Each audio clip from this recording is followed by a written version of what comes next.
So today we're very pleased to have a research associate with the Pew Research Center join us. His name is Brian Kennedy, and he comes to us from, I believe, D.C. to visit with us. And the reason we have him is I was at the Vail Global Energy Forum a couple years ago, and I heard a pretty similar presentation. I was just astounded at the way that they gathered data and the way they could gather insights about how individual groups or portions of our community fall in place on different oil and gas issues and energy issues. So I thought it would be great for this group to have a little intellectual thought, and maybe we'll see ourselves in some of the data. So again, with that, Mr. Brian Kennedy is going to talk to us about public views on energy and climate issues in the United States around the world. With that, please welcome Brian Kennedy.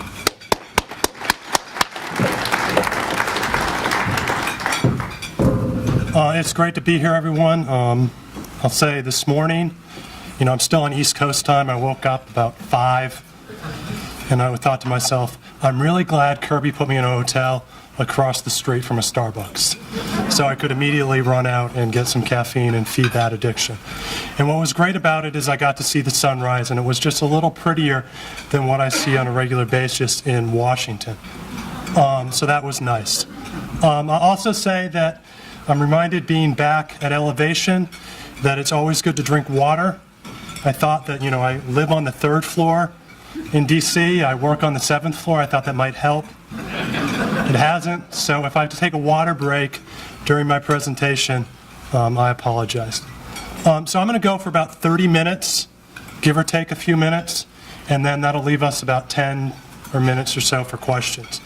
I should say before I get started that the Pew Research Center is a nonpartisan, non-advocacy organization. What does that mean? We don't advocate on behalf of certain political positions or political parties. We don't advocate on behalf of policy positions, right?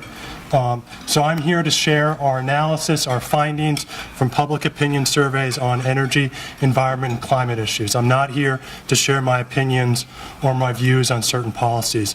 And this is something we take very seriously, right? We see our role as educating the public and informing the debate, providing findings on what the public thinks of important issues to help us think about them. So I'm going to dive into some opinion on environmental issues. So this is a question the Pew Research Center has been asking since 1994.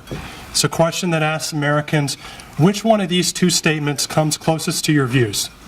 Stricter environmental regulations are worth the cost, or they cost too many jobs and they hurt the economy. What we see here is, over time, opinion's been pretty stable, right? In which more Americans generally say stricter environmental laws are worth the cost versus saying they hurt the economy. Last time we asked this question, back in the summer of 2017, we found 59% of Americans said stricter environmental laws and regulations are worth the cost versus 37% said they cost too many jobs and hurt the economy.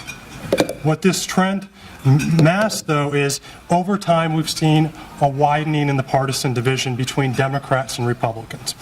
So let's get in the time machine, go back a decade to 2007. In 2007, the gap between Republicans and Democrats was just 9 points. So you had 58% of Republicans saying it's worth the cost compared to 67% of Democrats. Now, fast forward a decade to last summer, what we see is 77% of Democrats say it's worth the cost, and the share of Republicans has dropped considerably, down to 36%. About, I believe, 58% of Republicans in 2017 said that environmental laws and regulations are worth the cost too many jobs and hurt the economy. So we've asked this question on a variety of surveys over the years, including back in 2014, we did this really cool survey in which we asked this question of 30,000 Americans. That's a lot of phone calls. And what that allows us to do is it allows us to estimate state-level public opinion. What this map shows is variance by state in the share that say strict environmental laws and regulations are worth the cost. What states rank highest? Hawaii and Vermont, around 7 and 10 say this. What states ranked lowest at the time? Wyoming, Montana, and West Virginia. About 4 and 10 said this. So how can we explain the state-level variation? We did some research on this topic. One topic, that one factor that might not be surprising is politics. The more democratic the state is, the higher the share that says stricter environmental laws and regulations are worth the cost. The economy is also a factor. Generally, the wealthier the state is, the higher the share that says strict environmental laws and regulations are worth the cost. Another factor that I was very interested in is how does the role of the extractive industry, oil and gas and coal, play in what people say on this question? You might be thinking Montana, West Virginia, Wyoming, those are all states in which oil and gas and coal make up a sizable share of the economy, right? So that could be possibly one explanation. But that doesn't hold for all states in which oil, gas, and coal make up a sizable share of the economy. Say here in Colorado. So here in 2014, we see that in Colorado, public opinion on this question generally mirrored the country as a whole. You had 57% of Coloradans saying strict environmental laws and regulations are worth the cost, versus 37% saying they cost too many jobs and hurt the economy. What struck me here, and not knowing a ton about the specific political climate in Colorado, is the wide partisan division here. It's even wider than the nation as a whole. Right, so you see 82%, an overwhelming share of Democrats say these environmental laws and regulations are worth the cost, versus only 32% of Republicans who say that. Okay, let's jump into a different question. So last spring we were interested in asking Americans, hey, do you think it's possible or not possible to protect air and water quality while cutting back on environmental regulations? What we see here is that the Americans are split on this issue. 49% say, yes, it's possible. 47% say, no, it's not. Why are they split? Well, you can tell here, right, that Republicans and Democrats are split going in opposite directions. So we have 63% of Republicans saying, yes, this is possible, versus 63% of Democrats who say, no, it's not. One other aspect of public opinion on the environment that we're interested in is how do people think of the environment in their daily lives? What does it mean to them as they go about their day-to-day business? What we see here is that back in 2016, 75% of Americans said, hey, in my daily life, I'm particularly concerned about helping the environment. But when it comes to, okay, can you tell me how often you do that? Only 20% say, I live in a way all the time that helps protect the environment. Next, I'm going to turn to climate for a bit before ending with energy. So for about a decade, the Pew Research Center has been asking Americans, do you think the temperature on Earth is warming and why? Do you think it's because of human activity? So this chart shows the trend. Note that in recent years we've seen a slight uptick, right? 45% of Americans told us that the Earth is getting warmer mostly due to human activity back in 2014 versus 2017, that was up to 53. But once again, if we look at the political breakdown, we see the same sort of patterns we saw with the environment, in which there's a wide divide between Democrats and Republicans. So last time we asked this question, back in the summer, we got 78% of Democrats saying the Earth is getting warmer mostly due to human activity, versus 24% of Republicans. Note that since 2006, right, the share of Democrats that say the Earth is getting warmer due to human activity has gone up quite a bit, while it stayed stable among Republicans. I should say that we've noticed in recent years an uptick in the share of Republicans that are telling us the Earth is getting warmer, period, whether it's due to natural patterns or due to human activity. That has gone up from 39% in 2014 to 52% last summer. So in a survey we did in 2016, we were interested in getting into the role that knowledge plays in science issues, particularly climate issues.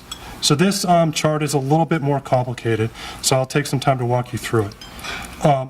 So on this survey, we asked our survey respondents 9 science knowledge questions. Yes, we made them take a mini test, unfortunately. Not only it gets worse, in addition to life science questions, earth science questions, we even gave them a numeracy question. So we made them do a little bit of math. The idea here is that we could measure people's science knowledge. There's an idea out there among academics, journalists that exists that we can explain the difference between the public and experts by just knowledge gaps. The public knew more, they think more like experts. And we were interested in, hey, does this idea hold or does it not?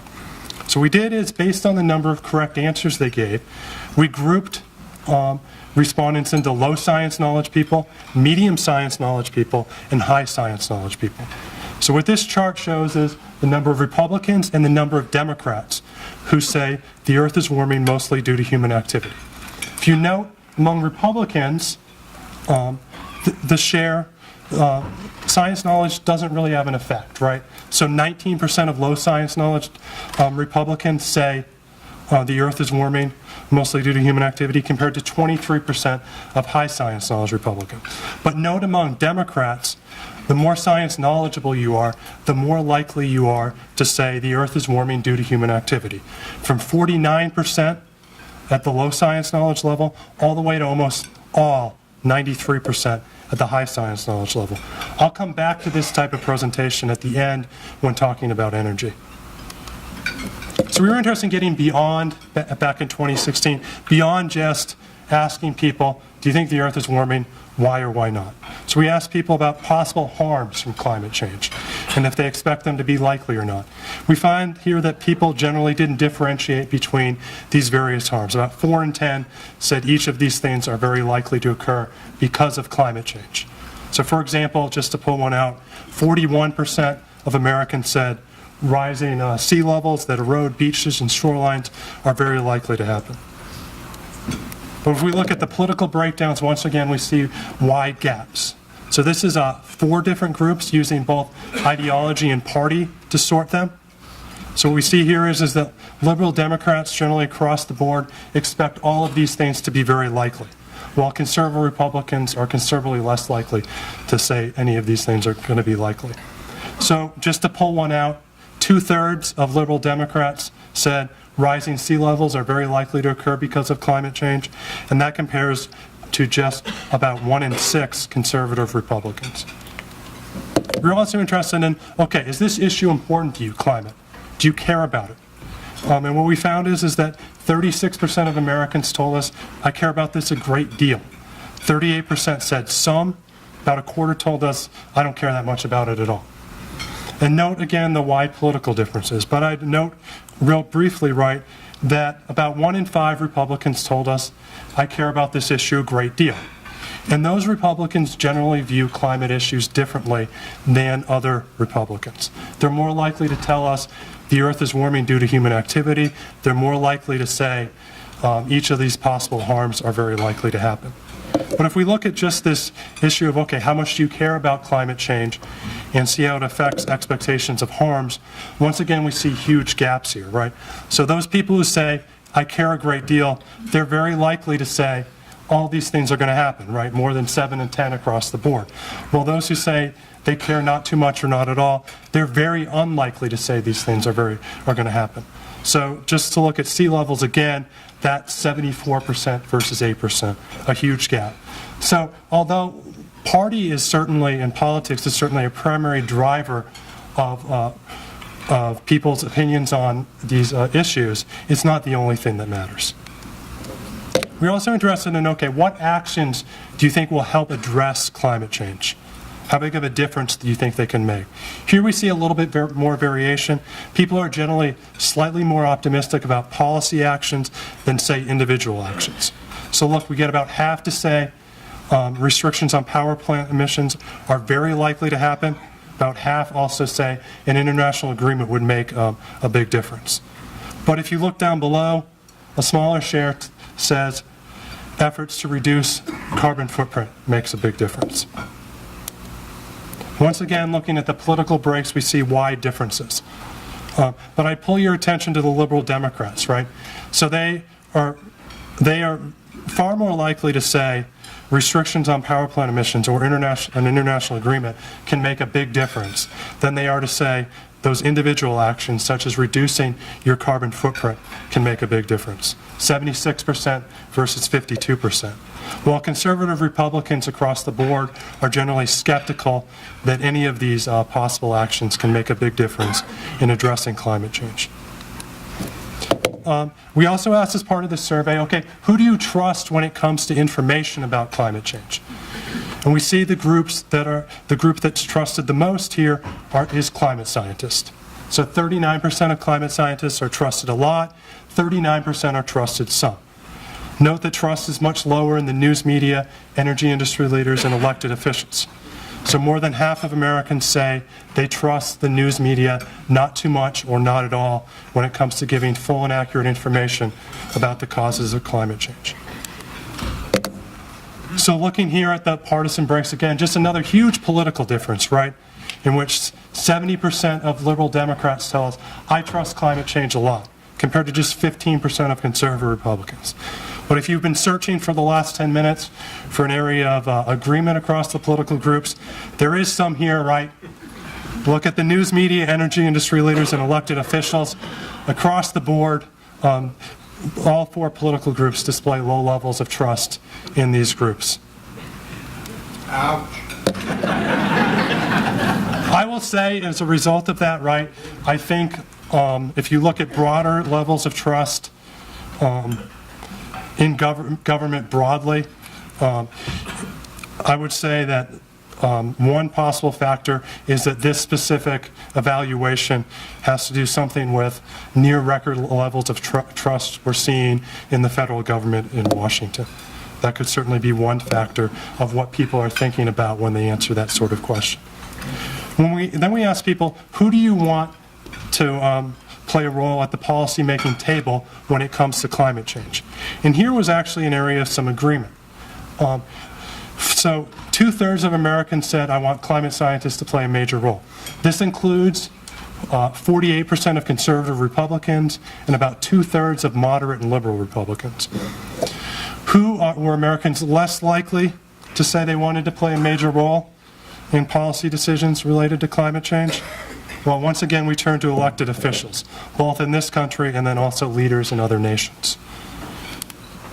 So real briefly, because I promised public opinion around the world, I wanted to bring it.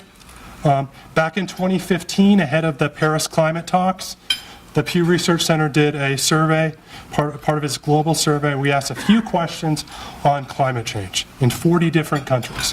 What this map shows is how concern about climate change varies globally.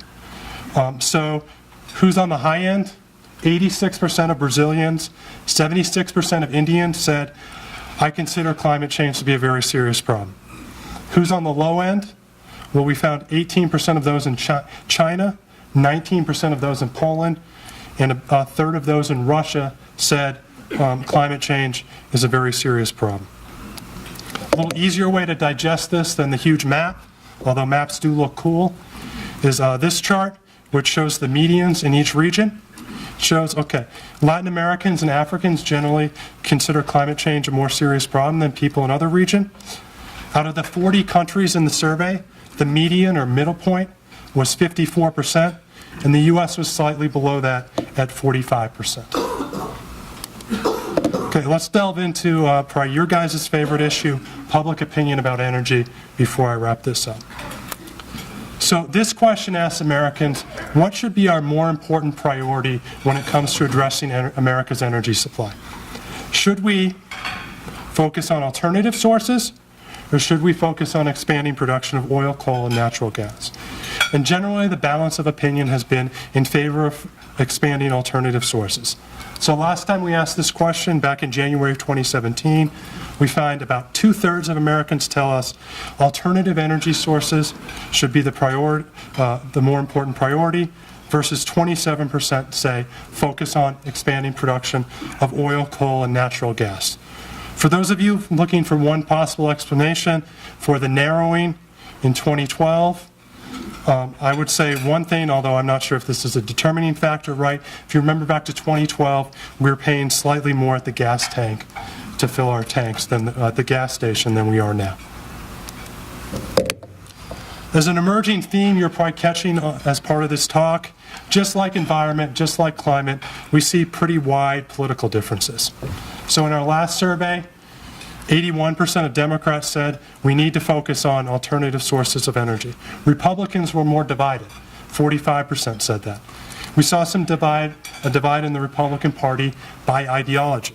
So 2/3 of Republicans, moderate and liberal Republicans, said let's focus on alternative energy, versus just about 1/3 of conservative Republicans. Conservative Republicans were more likely to say let's focus on expanding fossil fuel sources. So we're also interested in going beyond just that trade-off question to asking about various priorities for the energy industry. Which things Americans consider a top priority? So here there are some areas of political agreement, right? About half of Democrats and half of Republicans say creating jobs within the energy sector should be a top priority. In addition, there are just modest political differences when it comes to keeping consumer prices low or reducing dependence on foreign energy sources. But when it comes to protecting the environment from effects of energy development or increasing reliance on renewable energy sources, that's an area in which there are more political differences. So since in our other questions we've seen at least modest levels of enthusiasm for renewable alternative sources, last spring we asked Americans, okay, how should we go about doing this? Is it better to rely on the private marketplace, or do you think we need government regulations to make sure people rely on renewable energy sources more? Generally, the balance of opinion is in favor of government regulations, 54 versus 38. Once again, we see a political difference, right? Democrats are more likely to tell us we need government regulations. Republicans are more likely to tell us we think the private marketplace will do enough. Note here, too, we also found a difference by age. This is even after controlling for the fact that younger people are more likely to be Democrats. So 2/3 of Americans 18 to 29 told us we need those government regulations in order to rely more on renewable energy sources, versus just 41% of Americans 65 and older. So lastly, I'm going to look at support for expanding various energy sources. This is a question we asked back in 2016. So here, right, we see overwhelming support for more solar, more wind. When it comes to the others, offshore oil drilling, nuclear power plants, fracking, and coal mining, the American public is more divided. We even see wide support across the political groups for wind and solar, right? So 75% of conservative Republicans told us we're in favor of expanding wind turbine farms. But among the fossil fuel sources, right, once again we see wide political differences, with conservative Republicans being the most likely to say they favor expanding each of these three sources. So for example, right, 70% of conservative Republicans told us that they're in favor of expanding fracking. When it comes to nuclear power, we see the same sort of pattern as we saw with the fossil fuel sources, only the difference is more modest. So the majority of conservative Republicans are generally in favor of more nuclear power, while liberal Democrats are generally against it. When it comes to fracking over time, the Pew Research Center has asked a few questions on this going back to 2012. What jumps out right away, right, is the political difference on fracking, in which Republicans are more likely than Democrats to say they favor expanding fracking. So I'm going to end by returning to the science knowledge items and using them for a real quick display, talking about supporting, expanding some of these energy sources. So let's look at favoring expanding fracking here. So what you see here, right, is there aren't a lot of differences among Republicans. 60% of low science knowledge Republicans said they favor expanding fracking, versus 55% of high science knowledge Republicans. If we look at Democrats, the more science knowledgeable you become, the less likely you are to support fracking. So our low science knowledge Democrats, 47% say they support expanding fracking here. They look generally like our Republicans, right? But down to high science knowledge Democrats, only 5% of them said they supported expanding fracking. Coal mining has a very similar pattern. So among Republicans, there's generally broad support for more coal mining.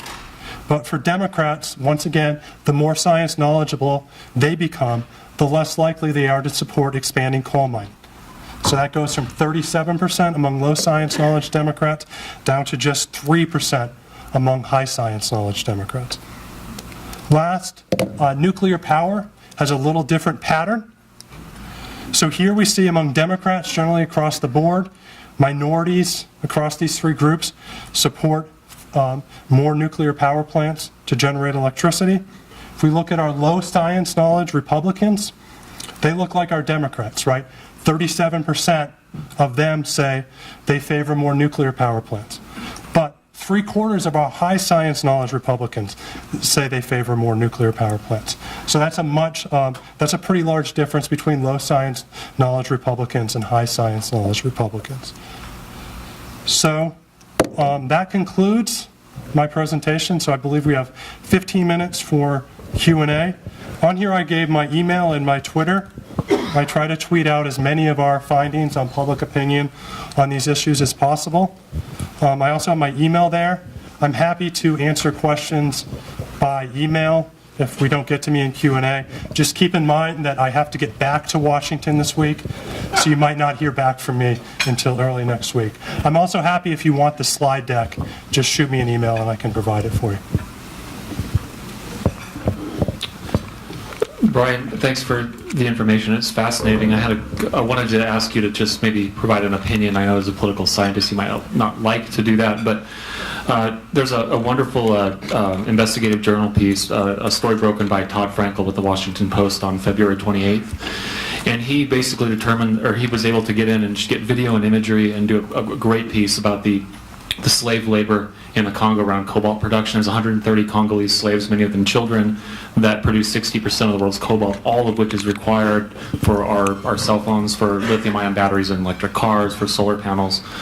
Yet that kind of stuff doesn't show up in the typical data. People don't seem to weigh those kind of things into the type of information you're presenting. In your opinion, is it cognitive dissonance that the same folks that might really lean towards one technology or another don't, if the energy impacts are out of sight, out of mind, they don't exist?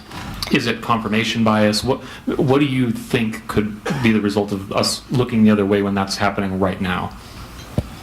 That's a good question. At the Pew Research Center, we don't provide our own opinions on things, so I'll just talk to that question generally.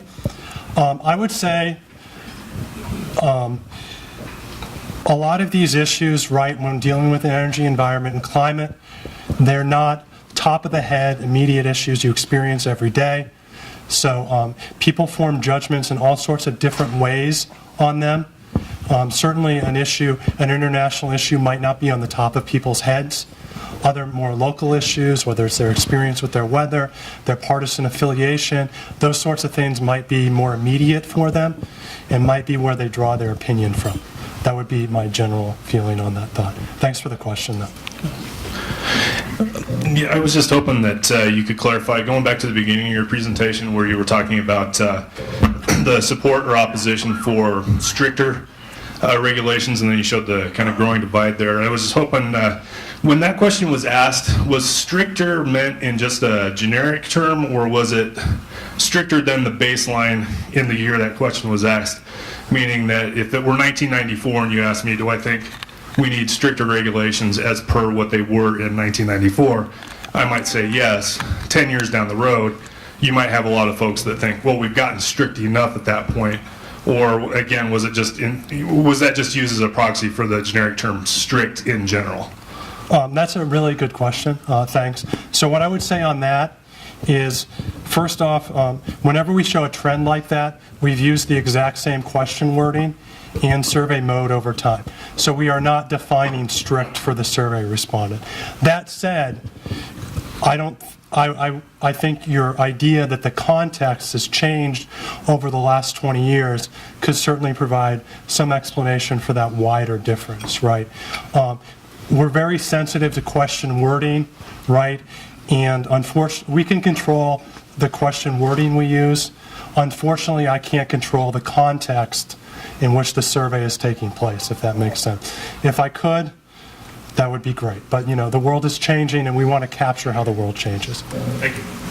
Roger Rash, Montrose County Commissioner. I find it very interesting that the numbers, but what I didn't see in your research was the demographics on how many of these Republicans and Democrats actually heat their homes totally with electricity as opposed to other fuels like natural gas, and also the demographics of how many miles the Republicans and Democrats drive annually or weekly or daily, and how far they live away from their jobs and using fossil fuels as opposed to using electric cars.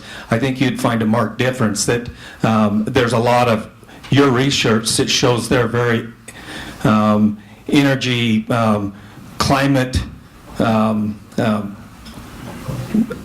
they really believe it in their minds, but do they really walk the walk? Yeah, I like that question too. I think it's important to point out, right, that a lot of these things are intertwined, right? So if we look at, say, rural, suburban, urban divides on this, you'd see a similar sort of pattern, maybe not as pronounced. We have not asked those sorts of questions. I think other researchers have asked those questions. Those questions can also be hard on respondents. You're trying to figure it out. What do I use to heat my home? I might not know that off the top of my head. I might not know how much I drive off the top of my head. They're a little bit more challenging. Certainly, I think I have a lot of respect for researchers who go down that line, thinking of how much do I pay in utilities, how much do I pay at the gas tank, and how does that affect my public opinion on this topic.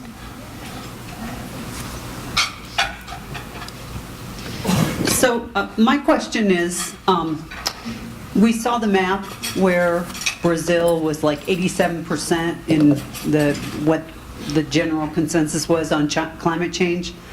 Do you break down the demographics, or you have a more striated look in the United States? For example, if you lived in Miami, would there be more likelihood that you think there's rising tides when maybe your house would be underwater? I'm just curious. Or if you just do it kind of nationally. We're looking at these topics, and other people are looking at these topics all the time. Experience with weather certainly seems to have effect as to how people perceive climate change. How long that effect lasts is, I think, a really important area of research right now. Certainly, whether it comes to severe weather or experience with rising seas, lots and lots of researchers are looking into that, including us. Yeah, again, I'm thinking about the California example, that they've been very aggressive on their renewables, on solar and wind, than any other state in the West, and their utility rates are, like I say, 68% higher on a cost per kilowatt hour basis. If you were to put that component in your survey and say, okay, are you supporting wind and solar, but your rates are going to go up by 68%, what would your survey show then? So we haven't specifically done this type of research, but others have asked, would you be more likely to say this if your utility bill went up $10 or $20 or $50? And generally, as one would expect, support for renewables or that sort of thing generally declines. How much, I think it's up for debate in terms of the survey context and those sorts of other factors. Thanks for the question. Hi, Brian. Mike McKee with Karis Oil and Gas. We're a local producer here in the basin. I thought it was interesting that you listed offshore drilling, fracking, nuclear, coal production, and then you just mentioned that the Pew Research Center is very careful about their wording.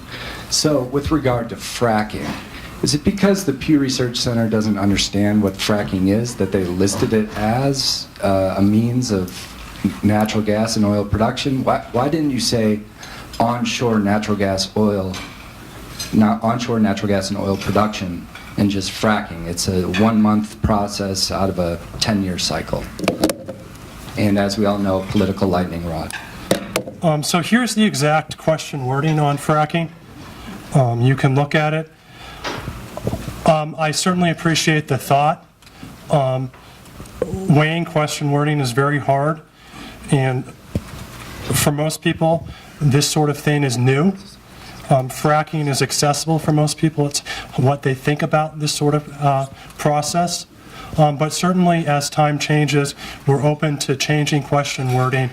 I would say that I would worry that using a phrase like you used, people wouldn't necessarily know what we were talking about. And it is what it is, in which in the public mind, fracking is the most commonly accepted term. So even though we provide more language here, we provide fracking to help people know what we're talking about.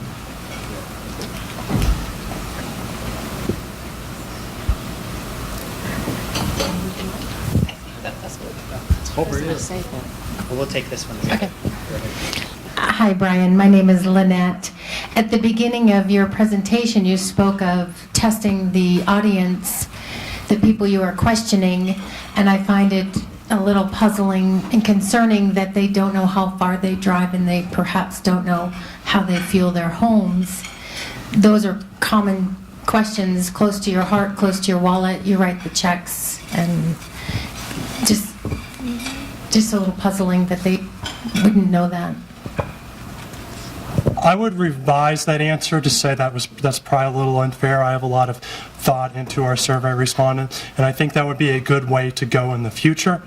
One of the challenges in going that direction is trying to figure out the cut points, but I'm certainly interested in, one of the reasons I came out here was to get your guys' perspective too, and that seems like a fruitful area of research for us to go in the future. So I appreciate the thought, and I apologize that I didn't phrase that precisely how I would want to.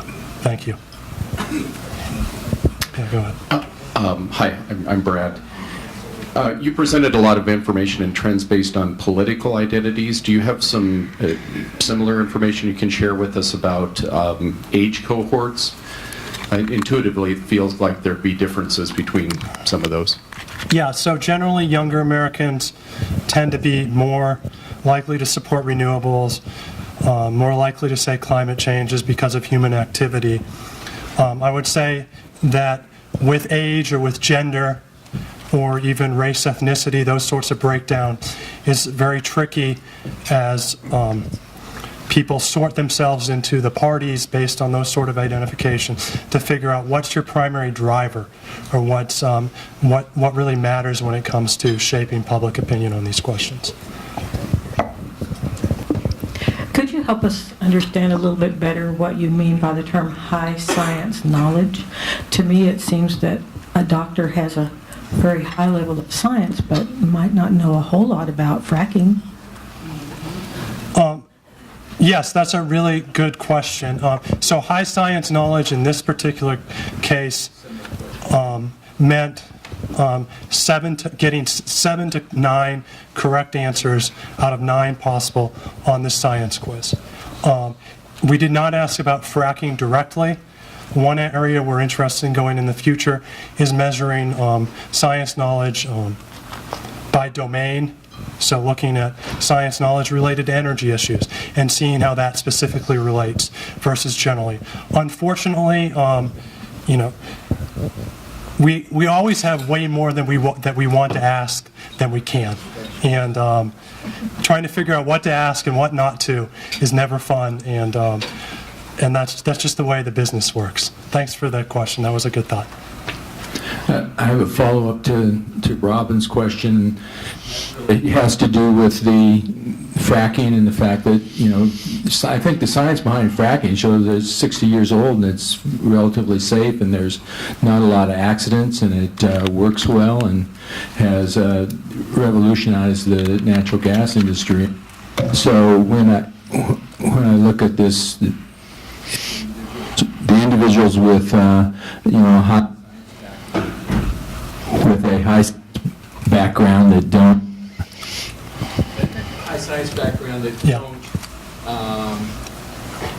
and that low number for favoring fracking, is that, you think that's more philosophical because they're Democrats and maybe in a higher social network that it's more social and philosophical than it is knowledge of science. Yeah, that's a really good thought. I think the explanations behind these patterns are pretty complicated. I don't want to favor one or the other, right? I mean, motivated reasoning, a lot of researchers are doing work on that. Looking at elite cues, a lot of other researchers do on that. So think of how elites in the political parties, what issues are they divided on?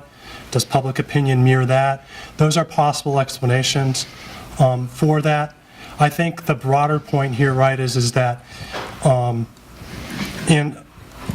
I've been doing work on this now for a while, going back to grad school on this specific question.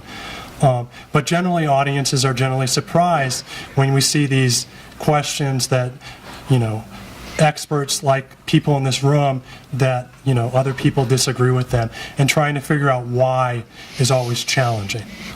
So I think that's a really good thought, but I hesitate to, preference one explanation or another, other than saying that I know there's a lot of good work, especially academic work, being done on this topic. Yeah. Yes, I'm concerned about the correlation between science knowledge and man-made global warming, because it has been so highly politicized. It is difficult to figure out what the actual ground truth of the science is. And in fact, I know several former climate scientists, friends of mine, who left the industry because they were not believers in man-made global warming, and they were tired of being called a denier, they were tired of having their families threatened, and they left. So, and one other point I'd like to make, for those that do believe in man-made global warming, from a policy point of view, I think the best policy is boycott Chinese products and bring the manufacturing back to the United States, because we do a whole lot more with regard to pollution controls than the Chinese do. So, as my role here is I don't take policy positions or give my opinions.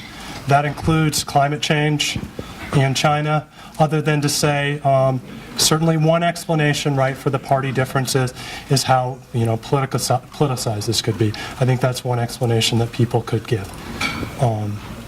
Yeah. Maybe one more quick one.